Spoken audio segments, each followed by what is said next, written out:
Bonjour peuple congolais. Ngaïn de Gonabino Christian Bolabia, maman, peuple mokonzi, peuple souverain. Naye le lokoloba makambu ya mboka parce que ba évolution politique et ça makasi donc esengeli kolobela yango parce que politique ezali statique te, politique ezali figé te, télématé, politique est boujaka donc il faut tout bouger, tout genre info, tout tiango na disposition na bino pour na boye ba ndenge nini lobby to marché na mboka na biso ndenge nini makambo ezali koleka na mboka yango na donc to salaka devoir munene eza devoir de conscience aussi donc devoir en tant que congolais pour na que donc to salaka ba vidéo bande ko bolanda biso donc ezali c'est pas vraiment to sala yango pour na batu ba mona biso non to sala yango pour na batu ba yeba évolution politique puisque to s'engager na voie wana donc eloko ya obanga ezalité donc esengeli to releyaka oyo to yoki na ba politicien oyo to moni oyo pe biso to za ko concevoir oyo pe ba pesi biso ba élément na bandeko songolo pakala na kati pe na libanda nde to yaka nango sikoyo to retravailler yango pour na to pesa bino pour na bo yoka bo comprendre. Donc, situation politique, ezali vraiment makasi. Ezali makasi parce que, na niveau ya mboka boyebi, position où ezali lelo. Donc, tozali na deux présidences, trois même, puisque présidence moko ezali donc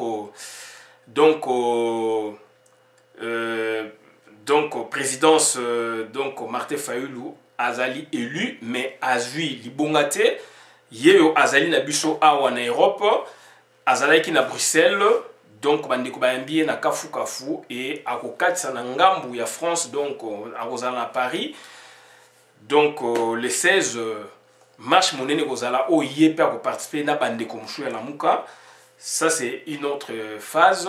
Et puis tozana deux autres présidences au ezana Congo.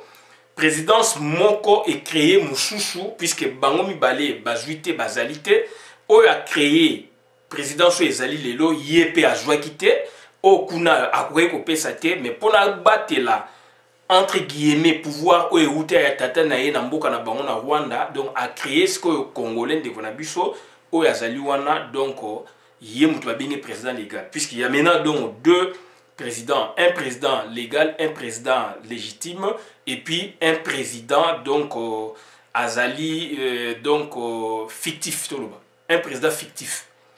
Donc on peut dire un président légal, un président de fait et un président imaginaire de Hippolyte Kanambe. Donc Azan Soumaré et c'est lui qui fait tout dans Makamba Congo actuellement.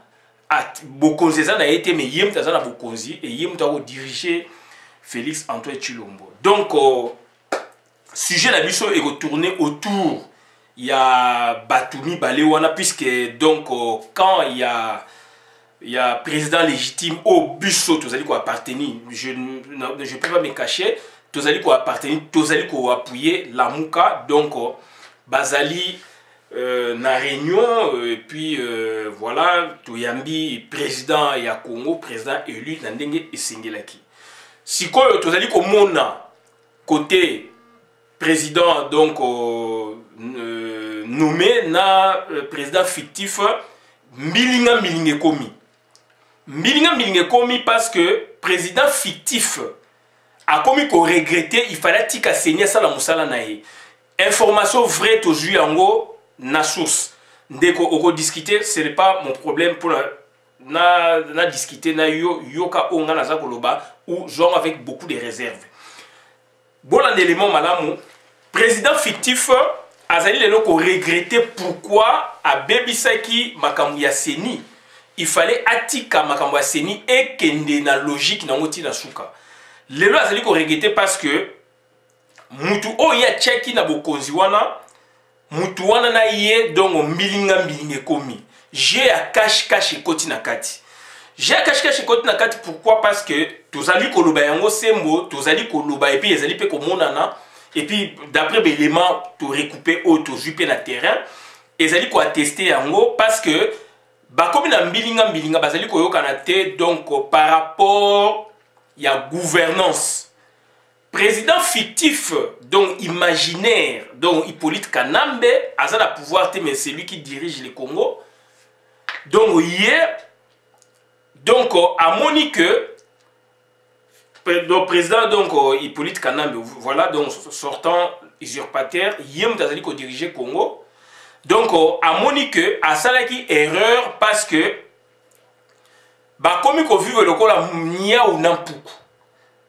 Boebi, donc, tous en adage motolobaka, donc, tant poukou, tant nia wazalité, unko wazalité, bah, ra, bah, poukou, bah, comme il danser, n'eng balobaka. Donc, c'est ça la situation au Congo. Donc, moko il faut lier muninga. Et kalate, ezali donc kalate. Donc, mikolo mizali koyaka, moko il faut lier muninga. Et c'est sérieux, par exemple, c'est sérieux parce que, moko akolia muninga par rapport à la situation où ils allaient présenter où ils s'engagent tout et sabino situation ils allaient présenter où ils s'engagent tout et sabino et Fati Leloyo azali pris na propre piège na ye moko piège na ye uchiwapi d'abord batu o ya nommé na kati na bango il y a un Judas Iscariote na kati. Donc, j'ai oya salaki la muka, le même jeu Hippolyte Kanambe a salé lié na groupe wana. Donc, moutou a fait une information, a beau autant comment moutou a puisqu'il y a yebiye, abi ndeko, nazako yebisayo, donc il y a Judas Iscariote nakati, il y a ba nommé Oyo Hippolyte Oyo Félix Antoine Tshilombo Mauti ko nommé cabinet. Donc officiel na cabinet privé na kati na bango nyonso wana Judas moko azali na kati batu musu bokoloba ke ezali po ato panza bango non toza koloba makambo ezali vérité toza koloba makambo ezali vérité pe ezali appuyé na ba argument donc to relaxa bino yango donc et puis éventuellement Hippolyte Kanambe azali ko sala tout po na ye na ndenge toyoki fo na 2023 zonga. Mais à Bossani, tant ils ont moulaï pour tout comme en 2023. Et dans l'entretien, bangomi balé donc va comme la situation ni on a beaucoup. Et biso population est-ce que tu accepter tous les rati 2023? Question ezali place wana. Donc bande konangai Fati a tombé dans même piège oyaye. Ya monaki azali mayele bazala bandeko ya Lamuka na Genève bayokani paf accueilli de l'autre côté ko ça la cache à retirer signature. Kanambe, donc, à ça qui est sengela qui pona joie, oyi a qui et puis les lois a comme correcté, donc caméra n'a au compté été. Caméra donc n'a au compté été donc une app scientifique on a au compté été, donc c'est-à-dire azali de l'autre côté c'est un Rwandais Burundais, il n'est pas congolais. Donc dans ce mona donc situation où est salami les lois biso ba congolais, to perdre et loko to gagner qui donc par Martin Fayulu, bien sûr, pour le bac, tu l'ingara élection, mais tu appuies qui mutu oyo à s'engager dans le processus et puis mutu wana abundara même comment ndenge moko ngai na yo, ndenge moko ye na yo na ye na ndeko puna bozota la pengai. Yango tu appuies qui, mais tout en gardant une certaine réserve. Donc tu appuies avec beaucoup de retenue, mais donc ça dit tu encadres qui appuie na biso. Et le résultat monani donc tous la nzela mususuté à part oyo le loyo et komi boye et puis surtout sur le map populaire ça c'est la voie obligée donc la voie suprême pour la mboka nyons tout partout et surtout kaya Congo pour la to bengana banguna etc. Mais nous comptons sur Martin Fayulu et tous ça pour senga la Martin Fayulu il faut changer de discours et l'autre tous senga Martin Fayulu il faut changer de discours il faut compter le discours révolutionnaire puisque jusque là a gagné l'élection, la Mouka va gagner l'élection, Bissot va peut-être gagner l'élection, mais il faut tout ça la rupture d'un ordre ancien, tout comme sa nouvelle ordre politique avec une certaine vision claire. Yangwana donc message tous les côtés ça yango Martin Fayulu, il doit changer d'attitude puisque Nengezaluana il faut donc copier sur les latino-américains. To moni na Venezuela makamezali ko salama. Ba vrai révolutionnaire dans le monde ezali Amérique latine. Tozali ko mona to yoka to monyango siko na moment où toza ko vivre ngai na yo. Donc c'est-à-dire il y a des révolutions comme ça. Oh, et Sengel to memango na mboka. Tozali ko senga na Martin Fayulu, ça c'est une parenthèse. A mema biso na pongia ba bébé. Puisque tout le monde a papa Tshisekedi est très populaire, mais à l'âge biso pongia ba bébé. Alors bakato c'est la repesa modor de type nandenza ba bengiepe modor de pesa mate. Et loko wana to boyi Martin Fayulu même chose nzela wana. Donc to lingi vraiment donc azwa charge na ye, azwa responsabilité na ye pour la to kene na voix ya soulèvement populaire ko benga na batu wana. Ko benga na ba aventureux wana puisque bango na bango ba komi ko lia na sikoyo. Bango na bango ba komi sikoyo ko bunda na ko swana. Où est notre problème? Donc ça dit yangwana donc tozali ko encourager Martin Fayulu, tozali ko yebisa ye, tozali ko yebisa groupe Lamuka ba continuer. Groupe Lamuka pour continuer, ça c'est une parenthèse, nous avons insisté ma case, pour continuer puisque le loco est sami na Congo, à part les politiciens 60, na mon loco le sous-souté. Mais na yeko mona yango et renaître batu ba se surpasser ba transcender pour na bandima leadership e bima na Congo. Et leadership pour na pousser ndeko na bango liboso peuple atie maboko, le leadership est comme clair na Congo. Et tu as totalement et définitivement. Et bon, la composition, il y a la Mouka. Mais ce sont des grands politiciens de Toloba. Surtout, même entre guillemets, les grands politiciens, il y a Congo, un moment où il y a une ère politique. Bon, de l'autre côté, il n'y a plus rien là-bas. Il n'y a que des étrangers. Et s'il y a des Congolais, ces Congolais-là, donc, ça vous PZT. Et aujourd'hui, de l'autre côté, donc, on a la Mouka, au business, tout ça, na Kati, sur aujourd'hui, Batou, aujourd'hui, ce sont des gens, bazo pesa biso espoir. Donc, baza Batou, oh, lobby, bako diriger Mboka wana. Lobby, bako diriger Mboka wana, na Batou, baza na tendance, na bango, oh, pe bakoti, processus et élection. Donc, bazali belé, ba parti politique belé, ba leader belé, ba côté qui processus sur la terre, tout ça, na bango, et longo. Puisque de l'autre côté, les alignés à Bapaya, donc Félix a une barrière à protéger Bapaya wana, et il y a des Congolais au Bazaïne à Batalan, les lots Batalan, la bango et Koufi. Donc Batalan et Koufi, comme conseil à Bapaya. Mais dans la Mouka, donc jusqu'à la preuve du contraire, dans le bas toujours jusqu'à la preuve du contraire, ça c'est une bonne plateforme où Sengel va continuer la stratégie, n'a pas moyen au bâti, peuple ça si malabango pour la to kangola masolo ya mboka na biso. Donc, Félix Azali pris na propre piège naïe. Donc, et puis Jeannette Kanambe, donc Azali vrai commando. Na pas flic, mais Azali vrai commando. Cette dame a été formée, donc a été formée na Chine, na Israël, et puis toujours Rwanda et pas na Bango, Tanzanie, tout ça. Rwanda, Tanzanie, Chine, donc Mboka na Bango. Donc, Jeannette Kanambe, soi-disant, jumelle, il y a Hippolyte Kanambe, soi-disant, Tata Mwasi Naï. Donc, Tata Mwasi, il y a Hippolyte Kanambe, Jeannette Kanambe, donc, Azali, commando bien formé. N'engata Moulanga, Azarana Moulouki Naï, puisque c'est une militaire. Donc, ça dit, Azali Moutou, Azali formé, Azali formation. Donc, au même titre, ne bon, on a des soldats, on a formé dans un grand centre de formation militaire dans le monde. Donc, Jeannette Kanambe, Azali formé Ndengwana. Donc, sujet de la mission de Azali, un juda nommé par Fatih. Point, ici, Jeannette, vrai commando.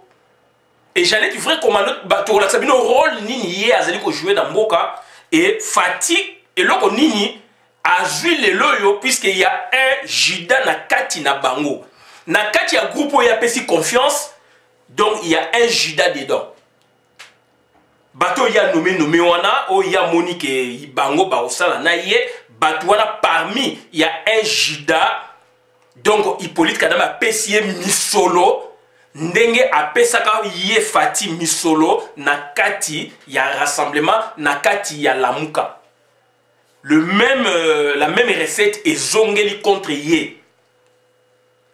Donc, Moutou wana pe azali, Moutou ya confiance, il y a donc voilà parmi les nommés. Donc c'est très important. Tu peux te dire détail puisque tu repères un peu fui la idée nabuso. Donc c'est-à-dire Kabila Azali Fati précaution. Suite à quoi? Suite à un problème puisque Fati Kabila a reproché qui est, a reproché dernièrement, donc voilà.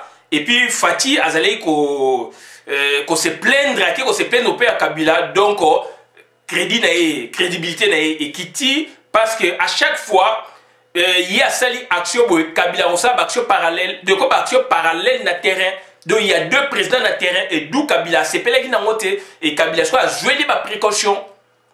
A joué les précautions et pour preuve dernièrement na garde rapproché na yé Fati la mouki na tongo wa kuta ba soda ba changer garde rapproché sans qu'il y ait ba. Et à tout naboué donc c'était Tango Fort et Tango Fort avec garde rapproché ça y est à l'ouki ba raison qui a changé pour naboué mais il fallait sangai. Donc voilà un peu un jour toko la mukana tongo Fati ba beti masasi na groupe wana un ba bomaye na ndenge belé puisque déjà bazali groupe wana bazali décidé. Kobeta masasi rose encore plus flagrant mais bakoyi ko sala yango puisque je peux pas me contredire dans le bagi. Donc ça dit lelo yo ndenge zali wana donc bande otoka na bien. Ce sont des faits puisque comme soko lobi boye bato babi au côté du Fati. Soko lobi boye on parle des faits. Sinon on va plus rien dire. Voilà, donc tout se comprendre. Donc méthodologie, il faut tout se comprendre, il faut et vos apaisements, vous allez comprendre après l'histoire.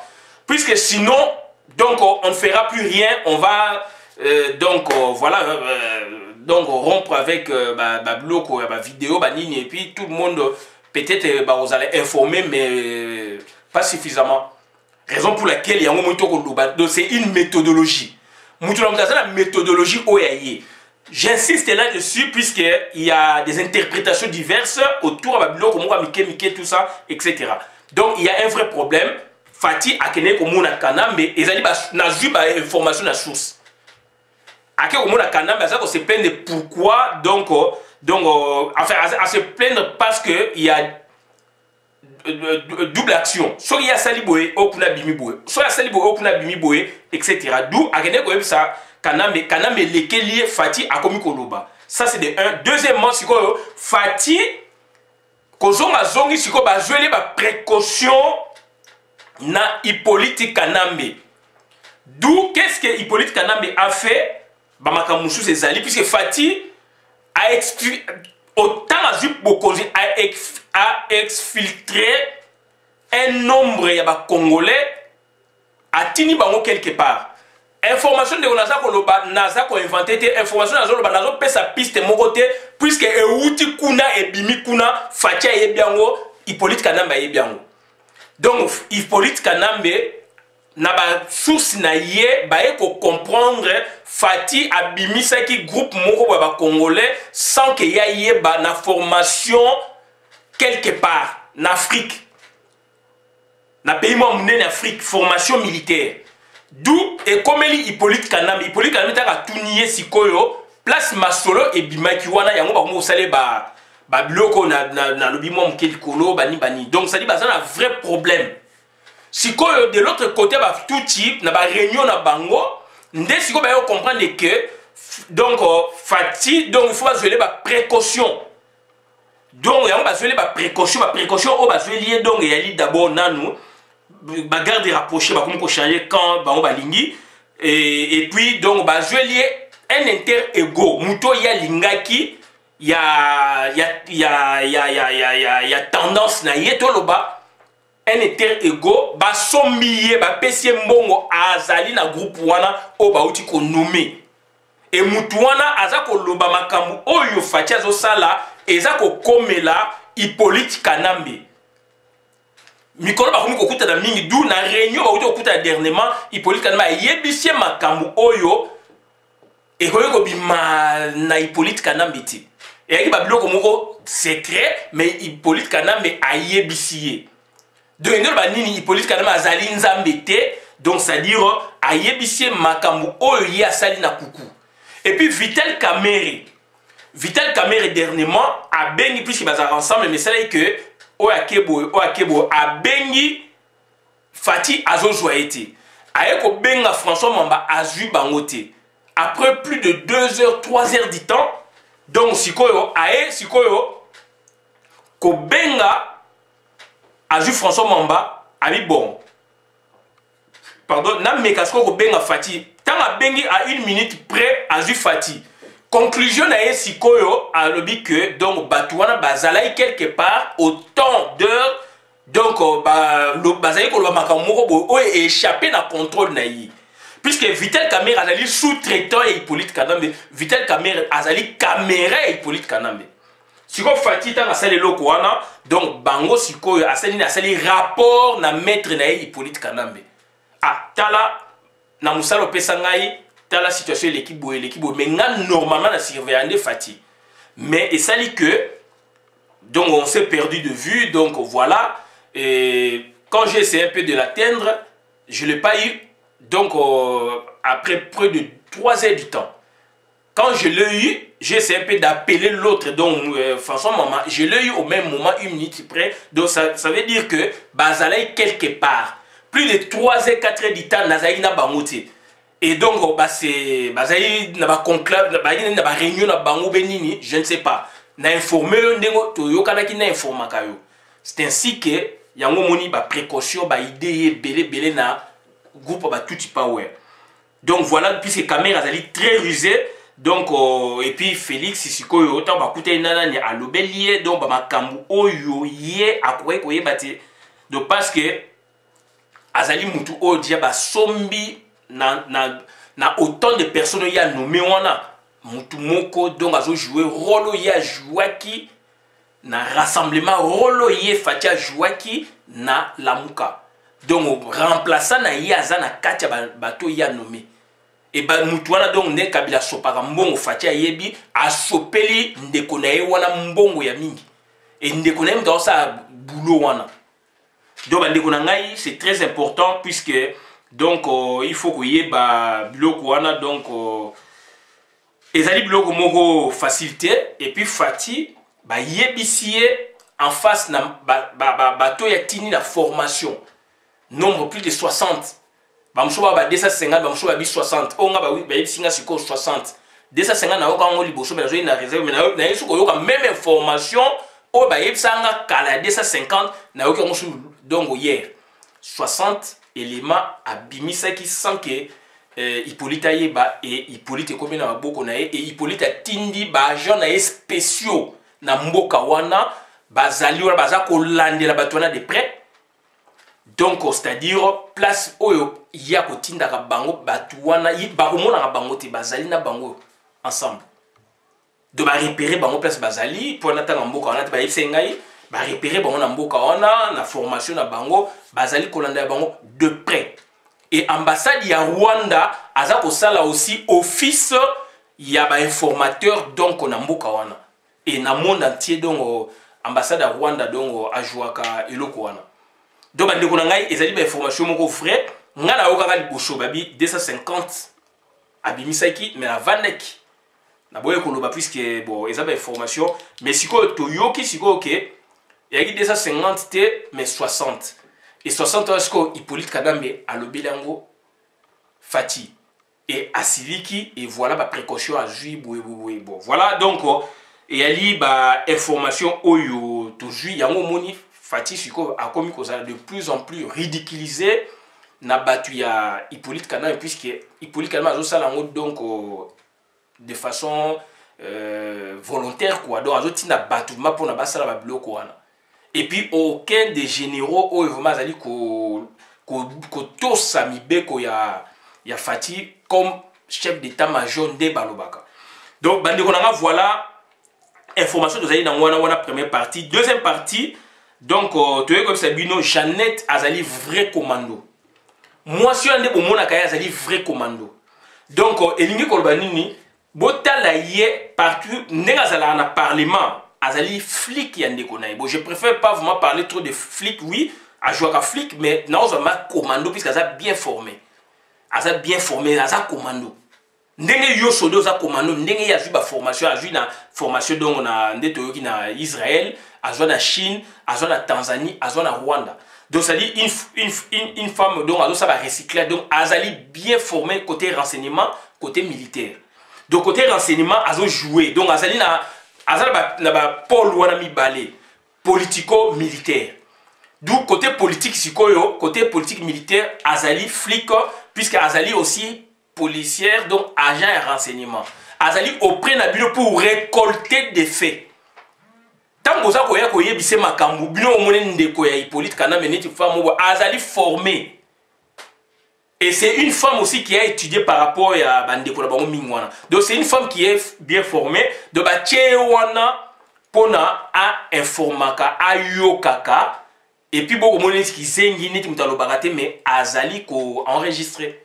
Et dernièrement moi si il y a Fati asala qui rassemblement mongo ya kolobela ba mama banini ye azala ki wana azala ko jouer deux rôles en tant que cette fois là maman de ba bengse ba maman l'autre face ezali donc en tant que touchy power et surtout en tant que flic so boyebite yango na informé bino eza makambo outi na source donc ça dit femme wana donc c'est Azali donc c'est une militaire donc bien formée. Donc bien formée donc a passé des preuves et belé et donc Azali ko jouer na ba polo na lobi na pôle politique donc Azali donc parmi ba piliers politiques ya mboka wana ya ba tuti paro o eza leo na Congo puisque za mboka na biso donté. Puisque mboka ezali nini quand on parle d'un état on parle de la population eza biso bango ba yeko se greffer. On parle du territoire les Abisso, Bango va partie Moussouza Bango, et on parle, n'est-ce pas, du gouvernement ou des lois. Bazo ça va loi oyo ngaina autour se pelati. Puisque bazo linga que lobby na Congo toko banda ko voter le soute bato va voter dans le parlement et ba lutte les alliés ko wana ndefo ne Hippolyte Kanamba comme donc sénateur azali sénateur de par la constitution azali o basala sur mesure. Azali sénateur à vie, mais il y a zolingazane président du Sénat. Et boyoki na moni yango pe ngai pe na moni ba yepsi pe ngai que procureur général de la République azo senga na seni de ba reporter ba élection ya ba gouverneur, ya ba boye etc. Pourquoi? Parce qu'il y a un vrai problème au ezali ba américain ba limité Hippolyte Kanambe a koma donc sénateur à vie ou azala président ya surtout président du Sénat pour le lobby en cas de boyassa manœuvre comme président de la République. Et il y a un moment donc, c'est-à-dire il y a des pressions où les Aliwana, Pierre donc Numbiso Kabang donc pour que général Kabang donc na mona gelo mobongo batwe ba yebsingai donc ce monsieur là donc Azali Leloyo a sengi na seni ba reporter na date moko ultérieure n'est-ce pas ba élection à Congo au Italie ba gouverneur, ba bimisakande suko donc sénateur ou président Sénat. Donc voilà un peu la situation de Zanangwana. Donc sur le plan politique ndetolobi ba pilier politique à Congo, il y a gouvernement national banado, il y a état o ezali wana eza ya bichoté, n'a expliqué déjà. Donc état wana ba pilier na bango politique, il y a Kabila Vital, donc il y a Joseph Kabila, Jeannette Kabila, Vital Kamerhe, Rugwiza, Ruberwa. Bazali 5. Oba simbi donc au pilier politique il y a Congo n'engezaona. Baza ils sont 5. Jeannette Kanambe ou Kabila, Jeannette Kanambe ou Kabila, Joseph Kabila ou Kanambe, Vital Kamerhe, Rugwiza et Ruberwa. Femme wana azana kati. To qu'est-ce qu'on a pilier militaire. Na pilier militaire. Donc il y a Jeannette Kanambe ou Kabila, Joseph Kanambe ou Kabila, il y a John Numbi et Tango Fort. Voilà côté militaire. Ba petit na bango zaneti ba mundos ba ni wana ba sous pilier. Mais ba pilier bazo diriger Congo na ndenge en kondenge Congo les ali. Côté militaire, na tangel bino, côté politique, na tangel bino. Donc, femme ouana do Jeannette azali vrai commando, donc azo jouer ba rôle belé. Tant beaucoup mon aye, bino beaucoup mon le roi civil, à sa civilité. Aza préparé pas la mission au même titre que Ndekonaye. Pas tout le bataille, Jimène, Néo, Tatamo Sénédo, Ndekonaye en général. Donc voilà, ba Ndekoli, comme tu as dit, Sabino ouana, donc c'est-à-dire le vrai problème est à l'ouana. Tozali ko senga na bandeko bo comprendre ba information mosusu soki to zui yango façon méthode o enseigner to le belabino ndenge to le belabino ka et bato mingi sur le moment où tu es que tu as la tension mais c'est que tu es informé bien pour boyer bah quand même parce que méthode sujet la sujet mais ma méthode nango sujet oyo méthode nango c'est que to la sabino aspect relationnel ya Hippolyte Kanambe na Fati na siko ndenge komiko périclité komiko chité mais ngelo batike to côté li Fati non toza ko ba polele et tozali na kanda et toza ko ba semu. Donc, c'est-à-dire, Fati, biloko o yaliaki ya mbwa, i esengeli aki mambangu. Puisque piège o yatiaki baninga, piège wana e komeliye. Bato ya nommé wana, o ya nommé, auto nommé na cabinet na privé, public donc, ou officiel. Il y a un Judas Iscariote nakati ba pesi mbongo e belé meke. Na Hippolyte Kanambe pour na azala informateur na auprès ya Fati informateur na auprès ya cabinet ya Fati à part Vital Kamerhe puisqu'ils ont compris que eux ils commencent maintenant à s'extraire muke na Vital Kamerhe tel que réunion basala qui aura plus de 4 heures du temps Vital Kamerhe azo benga bango zo bango te et tant ko benga bango azu moko 1 minute après benga azu mususu donc bala moko et la kisi que donc voilà. Et le Batuna Congo, Bazali ko sepelate donc Hippolyte Fati donc Azali ko jouer le col à moi na mukezo pesa batukana. Donc ça dit mutu oyo aibe bien ka ko ba charge wana te mais aza ko se comporter vraiment en enfant et ça ko déranger batu. Et ba pesi ko mo kuna ba mo benge mais madame Chilombo, madame Félix, so mo na ba écrit madame Chilombo, madame Félix c'est bien lui. Puisque donc ça dit mobile n'est ça dit donc Hippolyte Kanambe donc les lois donc commis donc moi nanyao donc puku nanyao et Jeannette azali ko jouer sur ko rôle mususu yamabe na Congo bande ko na voilà o to zaika ko sabino ngwana to moni ndenge mususu ya expliquer bino eloko wana te donc marambi o esengeto sabino ngwana to suki abona na vidéo malamu pour na compte communauté merci nga Christian Bola Biama membre peuple moko peuple souverain. Merci toujours. 50 siko dans la muka na Fati, na muka na Martin Fayulu na baninga na bango ba continuer na ba stratégie zali et puis ba bima donc na pongi ya ba bébé ba laxi baza pongi ya ba bébé te mais to boyi ba plonger biso na ba pongi ya ba bébé yango to jolo ba il faut ba bima lelo kwana de il faut que na révolution faut to benga na batu wana puisque to ko tika mboka na biso boyiti. Donc voilà donc voilà donc les campos de moi c'est bien on a tout suite ah bon la vidéo madame on a compte la communauté merci.